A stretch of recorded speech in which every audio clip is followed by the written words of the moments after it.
तो hello guys, कैसे हो आप सब। उम्मीद करता हूँ आप सभी अच्छे होंगे और स्वस्थ होंगे। तो दोस्तों, आज हम फिर से आप लोगों के सामने एक पिता का दर्द लेकर हाजिर हुए हैं कि कैसे एक पिता अपनी औलाद के लिए क्या कुछ नहीं करता। तो दोस्तों, कहानी को सुनने से पहले मैं आप लोगों से एक बात कहना चाहूँगा कि अगर आपको कहानी अच्छी लगे तो शेयर और लाइक कीजिएगा और कहानी को ज़रा दिल से सुनिएगा। तो चलते हैं कहानी पर। एक बार एक बेटा अपने पिता से लड़ाई करके गुस्से में घर से बड़बड़ाता हुआ निकला और बस स्टैंड की तरफ जाने लगा। वो मन ही मन में बोल रहा था कि पता नहीं कितने पैसे छुपा के रखे हैं, लेकिन मेरे लिए एक बाइक तक नहीं ले सकते। मैं यहाँ से चला जाऊँगा और तब तक नहीं लौटूंगा जब तक अपने पैसों से बाइक नहीं खरीद लेता। उसे पैरों में कुछ चुभने का एहसास हुआ। नीचे देखा तो उसने पाया कि जल्दबाजी में उसने अपने पापा के जूते पहने हुए हैं। उस जूते में कील उभरी हुई थी जो बार बार उसके पैरों में घाव किए जा रही थी। लेकिन उस समय गुस्सा ज़्यादा था, इसीलिए वो आगे बढ़ता चला गया। फिर उसे याद आया कि वो पापा का पर्स भी साथ लेकर आ गया है। तो उसके दिमाग में आया कि क्यों ना आज अपने पापा का पर्स चेक किया जाए, जिसे आज तक उसके पिता ने किसी को हाथ तक लगाने नहीं दिया। जब उसने अपने पापा के पुराने पर्स को खोला तो उसमें पैसे तो नहीं निकले, लेकिन पैसों की जगह एक डायरी रखी हुई थी। उसने सोचा कि यहाँ पर खजाना छुपा रखा है, ज़रूर इस डायरी में लिखा होगा कि किससे कितने पैसे लेने हैं या फिर किसको कितने पैसे पिताजी ने दिए हैं। लेकिन वो गलत था। जब उसने उस डायरी को खोला तो पहले पन्ने पर जो लिखा था वो थोड़ा अजीब था। डायरी के पहले पन्ने पर जो लिखा था उसे पढ़ने के बाद उसके चेहरे का रंग तक उड़ गया और हाव भाव बदल गए, क्योंकि डायरी में वैसा कुछ नहीं लिखा था जिसकी उसने उम्मीद की थी या फिर जो वो सोच रहा था। उस डायरी में पैसों का हिसाब लिखा हुआ था जो अलग अलग कामों के लिए अलग अलग लोगों से उधार लिए गए थे। उस सूची में कंप्यूटर के लिए पैसे लिखे हुए थे, जो इस प्रकार लिखा हुआ था कि 50,000 बेटे के कंप्यूटर के लिए।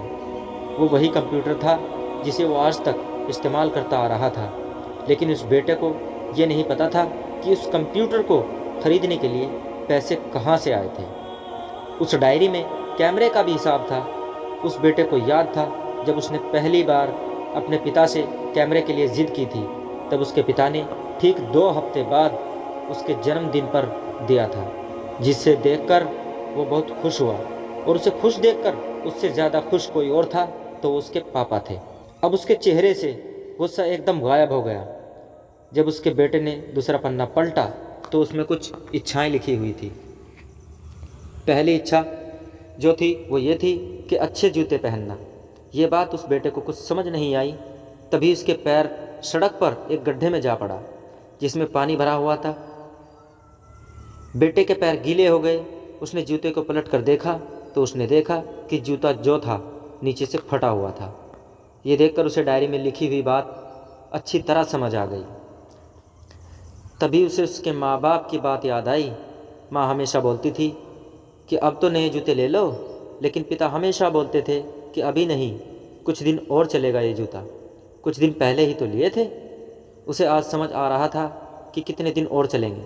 साथ ही साथ उसे ये भी समझ आ रहा था कि उसके पिता पर्स को क्यों छुपाए रखते थे। तभी उस डायरी को पढ़ते पढ़ते वो बस स्टैंड पहुंचा और एक बेंच पर आकर बैठ गया।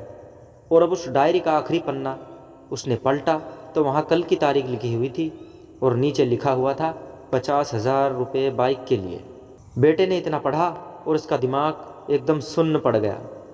अब उसके मन में कोई गिला शिकवा नहीं था, आंखों से बस आंसू आ रहे थे।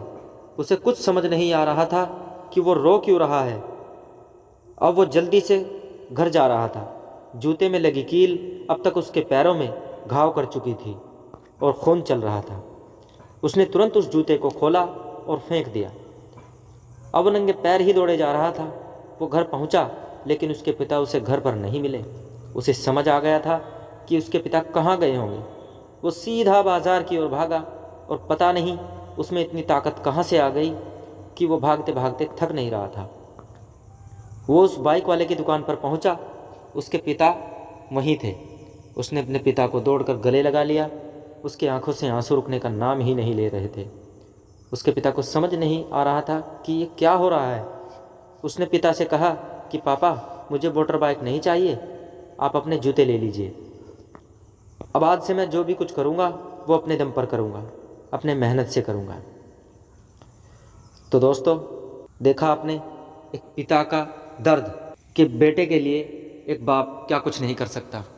तो दोस्तों, मैं आप सभी से कहना चाहूँगा कि भाई, सभी से मेरी एक गुजारिश है कि अपने पिता से कभी ऊंची आवाज़ तक में बात ना करें। जो जितना बन पड़े अपने पिता के लिए करें, अपनी माँ के लिए करें, क्योंकि ज़िंदगी में सबसे अनमोल कोई चीज़ है तो वो माता पिता हैं।